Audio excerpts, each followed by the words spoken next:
ముఖ్యంగా ఈరోజు పుంగనూరు పర్యటనలో భాగంగా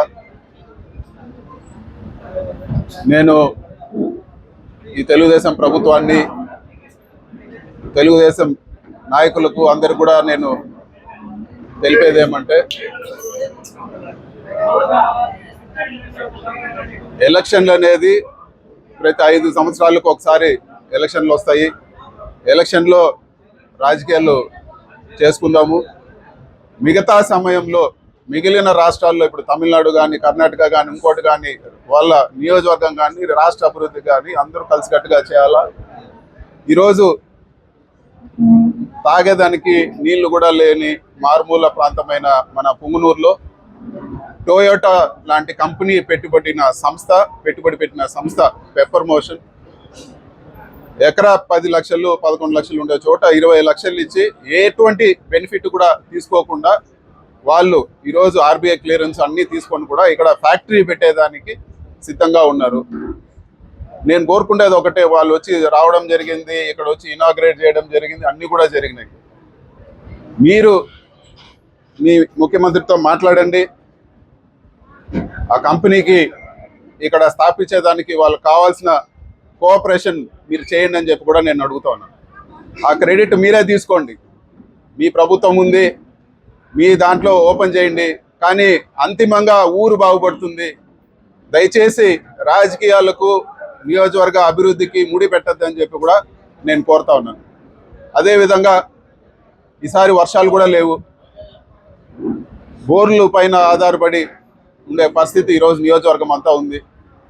వాటర్ గ్రిడ్ పథకాన్ని గత ప్రభుత్వంలో శాంక్షన్ చేయబడింది. 50% సెంట్రల్ గవర్నమెంట్ ఇస్తా అని చెప్పింది. ప్రతి గ్రామానికి కూడా పైప్ లైన్ ద్వారా నీళ్ళు ఇచ్చే పథకం.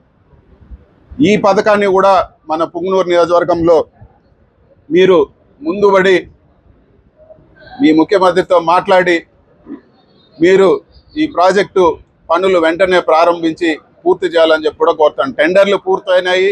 50% సెంట్రల్ నుంచి గ్రాంట్ ఉంది, 50% స్టేట్ గవర్నమెంట్ కూడా దీనికి ఇవ్వాల్సింది వాటర్ గ్రిడ్లో శాంక్షన్ అయింది.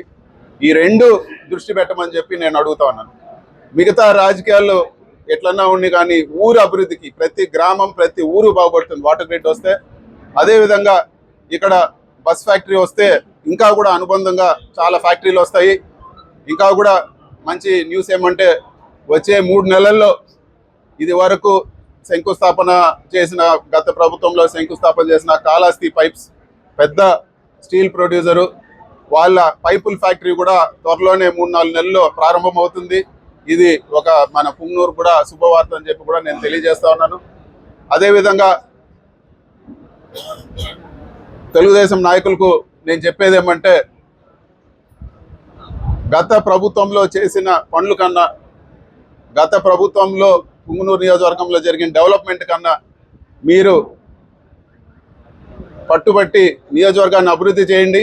ఇదే ప్రెస్ మీట్ పెట్టి మిమ్మల్ని అందరినీ కూడా పేరున నేను పొగుడుతానని చెప్పి కూడా నేను చెప్తాను, మీకే క్రెడిట్ ఇస్తాను. కానీ అభివృద్ధి కార్యక్రమాలపైన దృష్టి పెట్టండి, మీరు అభివృద్ధిలో పోటీపడి చేయాలని చెప్పి కూడా నేను కోరుతా ఉన్నాను. ఇచ్చారు.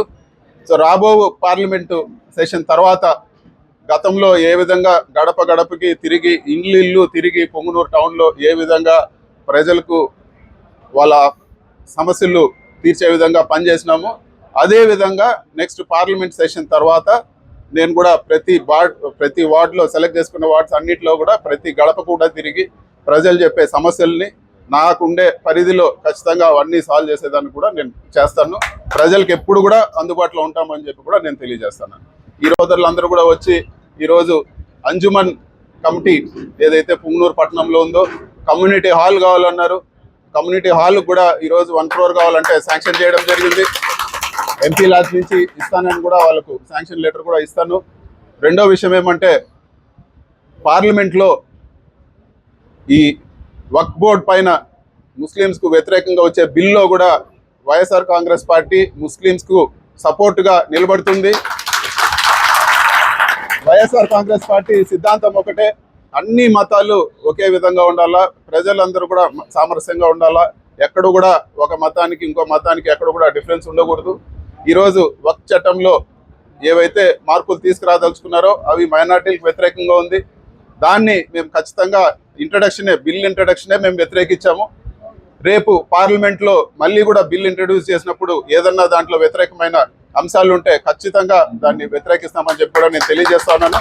అదేవిధంగా మా రికమెండేషన్స్ అన్నీ కూడా విజయసాయి రెడ్డి గారు ఈరోజు సెలెక్ట్ కమిటీలో మెంబర్గా ఉన్నారు. ఈ వక్ఫ్ చట్టం బిల్లు పైన ఉండే సెలెక్ట్ కమిటీలో ఆయన ద్వారా రాష్ట్రంలో మైనార్టీస్ ఇచ్చిన రిప్రజెంటేషన్స్ అన్నీ కూడా ఆయన ద్వారా ఆ బిల్లులో పొందపరిచే విధంగా మేమంతా కూడా ఒత్తిడి తీసుకొస్తున్నామని చెప్పి కూడా నేను తెలియజేస్తున్నాను. అదేవిధంగా పుంగనూరు నియోజకవర్గం డెవలప్మెంట్కి మన పెద్దిరెడ్డి రామచంద్రారెడ్డి గారు కానీ నేను కానీ ఖచ్చితంగా ఎల్లప్పుడూ పుంగనూరు అభివృద్ధి చేసేదానికి డెవలప్మెంట్ కట్టుబడి ఉంటాము. ఈరోజు కూడా నేను చెప్పిన మాట కట్టుబడి ఉంటాను. పుంగనూరు నియోజకవర్గం మా తల్లితో సమానము. అంత ఖచ్చితంగా అదే ప్రేమతో ఈరోజు నియోజకవర్గాన్ని అదే ప్రేమతో నియోజకవర్గాన్ని అభివృద్ధి చేసేదానికి కూడా మేము కృషి చేస్తాము. అంతేకాకుండా ఎటువంటి అపోహలొద్దు. ఎక్కడ కూడా ఇప్పటి వరకు కూడా పాపులేషన్ సెన్సెస్ అవ్వలేదు. ఈరోజు కాన్స్టిట్యున్సీ రీఆర్గనైజ్ అయ్యే పరిస్థితి కూడా లేదు. ఎందుకంటే సెంట్రల్ గవర్నమెంట్లో ఉమెన్స్ బిల్ తీసుకొచ్చారు. పాపులేషన్ సెన్సెస్ చేసి ఇవన్నీ కూడా ఐడెంటిఫై చేసిన తర్వాతనే కాన్స్టిట్యున్సీ రీఆర్గనైజ్ అవుతుంది.